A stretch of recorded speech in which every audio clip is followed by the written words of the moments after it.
Let's get some knowledge about the immunity. So immunity क्या है? हम जानते हैं कि दो चीज होती है, एंटीजन और एंटीबॉडी। एंटीजन क्या है कि जो हमारी बॉडी के लिए हार्मफुल है, यानी डस्ट, पॉलन, जर्म्स और बैक्टीरिया, उन सबको बोलते हैं एंटीजन। और एंटीबॉडी जो हमारी बॉडी में होती है वो एंटीजन के अगेंस्ट फाइट करती है और हमारी इम्यूनिटी बढ़ाती है। सो इम्यूनिटी के दो टाइप है। पहला टाइप है नेचुरली एंड दूसरा टाइप है एक्वायर्ड इम्यूनिटी। जो नेचुरल इम्यूनिटी होती है वो पार्ट ऑफ कॉन्स्टिट्यूशनल मेकअप है, यानी पहले से हमारी बॉडी में होती है और इंडिविजुअल डिफरेंशियल होती है। अगर आप देखें तो जो टाइफाइड फीवर है वो हम सब ह्यूमंस के लिए बहुत कॉमन है, लेकिन माइस में टाइफाइड फीवर नहीं होता। तो ये बात हो गई नेचुरल इम्यूनिटी की। अब बात ये एक्वायर्ड इम्यूनिटी की। तो एक्वायर्ड इम्यूनिटी क्या है कि जिसको हमारे लाइफ टाइम के ड्यूरिंग ऐड करते हैं। इम्यूनिटी भी दो टाइप की होती है, वो मेन है। उसके टाइप है active immunity and passive immunity.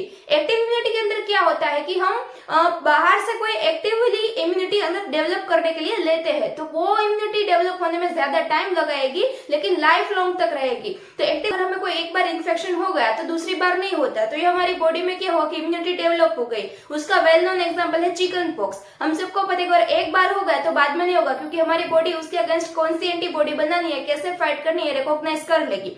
और दूसरी बात आती है पैसिव वाली। तो पैसिव एक्टिव इम्यूनिटी हम कहां से लेते हैं? हम वैक्सीन लेते हैं, बाहर से एंटीजेंस लेते हैं। वैक्सीन के अंदर क्या होते हैं? एंटीजेंस होते हैं। तो एंटीजेंस हम बाय बोन से जब बड़े होते हैं, छोटे बच्चे, तब हम उसको एंटीजन देते हैं। तो क्या होता है कि उसकी बॉडी जो है वो प्रॉपर ट्रेन हो जाएगी कि अगर फ्यूचर में कोई ऐसे एंटीजन आए तो उसके सामने कैसे फाइट करना है। तो दूसरी इम्यूनिटी है जो है पैसिव इम्यूनिटी, यानी कि उसमें क्या होता है कि उसके अंदर भी नेचुरल और आर्टिफिशियली दो टाइप होते हैं। तो पैसिव इम्यूनिटी में क्या होता है? तुरंत डेवलप हो जाती है, क्योंकि उसमें हम क्या करते हैं कि बाहर से एंटीजन नहीं लेते और बॉडी को ट्रेन नहीं होने देते। हम बाहर से ऑलरेडी इम्यूनिटी एंटीबॉडीज लेते हैं, यानी कि इम्यूनोग्लोबुलिन प्रिपरेशन लेते हैं, कोई दूसरे एनिमल में प्रिपेयर की गई हुई एंटीबॉडी लेते हैं। नेचुरल पैसिव इम्यूनिटी कहाँ से आती है? आप याद करिए फ्रेंड्स, वो आती है मदर से। जो फीटस होता है वो प्लेसेंटल में से, मदर में से इम्यूनिटी डेवलप करता है। यानी कि अगर आप देखें तो जो छोटा बच्चा और डिप्थेरिया, मीजल्स, वो सब उसको नहीं होगा 6 मंथ तक, क्योंकि उसके पास पहले से ही उसके लिए इम्यूनिटी रहती है जो उसने मदर में से ली होती है। तो ये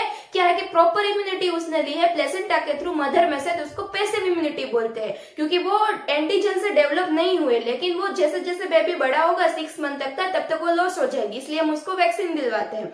और दूसरा जो है वो आर्टिफिशियली हम पैसिव इम्यूनिटी लेते हैं। वो कैसे लेते हैं कि हम सीरा लेते हैं, सीरा, इम्यून सेरा, इम्यूनोग्लोबुलिन लेते हैं, एंटीबॉडी लेते हैं, जो हॉर्स या और अदर एनिमल के अंदर पहले से एंटीबॉडी प्रिपेयर करके हम डायरेक्ट एंटीबॉडी लेते हैं। तो उससे क्या होता है? हम इम्यूनिटी तुरंत मिल जाती है, हमारी बॉडी तुरंत एंटीजन के साथ फाइट कर सकती है, लेकिन ये लाइफ लॉन्ग नहीं होती। Thank you friends.